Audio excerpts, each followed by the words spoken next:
Vençam ou sofram as consequências. Esse foi o recado que o ditador Benito Mussolini teria enviado aos jogadores da seleção italiana de futebol. Ele queria a todo custo usar a Copa do Mundo de 1934 para demonstrar a superioridade da Itália.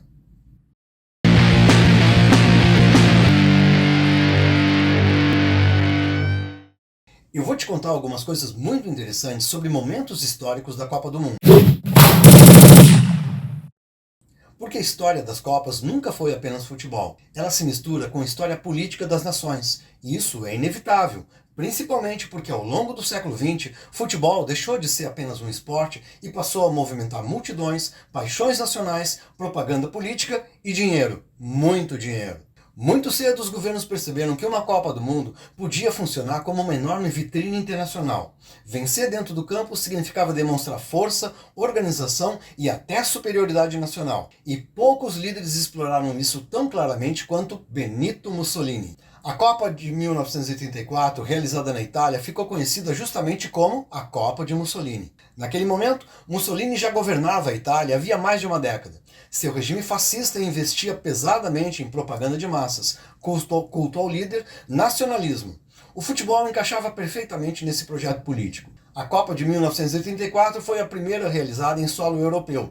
Teve uma dimensão muito maior que a de 1930. Agora eram 34 países inscritos. O torneio crescia rapidamente e começava a se tornar um espetáculo mundial. Mussolini entendeu e explorou o potencial político daquele evento. O governo italiano investiu grandes quantias na construção e modernização de estádios. O objetivo era mostrar ao mundo uma Itália forte, moderna, organizada e disciplinada sob o comando fascista. O esporte era tratado quase como uma extensão da política, e o ditador acompanhava tudo obsessivamente. Existe uma história famosa, nunca comprovada, de que Mussolini teria enviado um recado aos jogadores italianos na Copa de 1934. Vencer ou sofrer as consequências. Essa história até pode ser falsa, mas o fato é que o clima de pressão política era absolutamente real. A seleção italiana jogava de maneira truculenta, muitos adversários saíam machucados, e surgiram inúmeras suspeitas de favorecimento à equipe anfitriã. Outra história muito comentada envolve o árbitro sueco da final. Na noite anterior ao jogo decisivo entre Itália e Tchecoslováquia, circulou o rumor de que ele teria participado de um jantar com o próprio Mussolini. Nunca apareceu prova conclusiva de manipulação, mas o episódio alimentou suspeita por décadas. E a final foi dramática. Faltando poucos minutos para o fim do jogo, a Tchecoslováquia vencia por 1-0. Dá para imaginar a tensão dentro do estádio? Sob os olhos do ditador fascista, diante de milhares de torcedores e da imprensa internacional, a Itália estava prestes a perder a sua grande vitrine política. Mas os italianos conseguiram empatar quase no final da partida. Aí o jogo foi para prorrogação. Então a Itália marcou o gol da vitória. Explosão nacionalista, missão cumprida.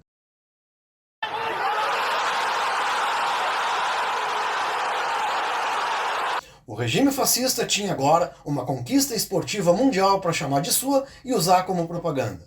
Aliás, o fascismo entendia muito bem o valor simbólico do esporte. 2 anos depois, Adolf Hitler faria o mesmo, faria algo parecido com as Olimpíadas de Berlim. O esporte de massa se transformava num instrumento político.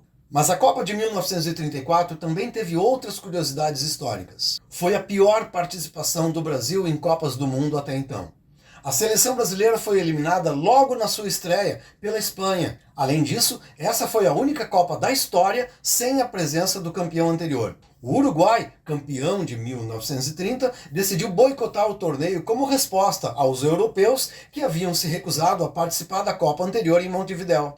Isso mostra como o futebol já carregava rivalidades políticas e diplomáticas e continentais muito além das 4 linhas. E é justamente aí que a Copa do Mundo se torna tão fascinante historicamente, porque ela nunca fala apenas sobre esporte. Ela fala sobre nacionalismo, propaganda, rivalidade entre países, construção de identidade coletiva e disputa por prestígio internacional. No século XX, muitas vezes a bola rolava no gramado, mas o jogo verdadeiro acontecia também na política.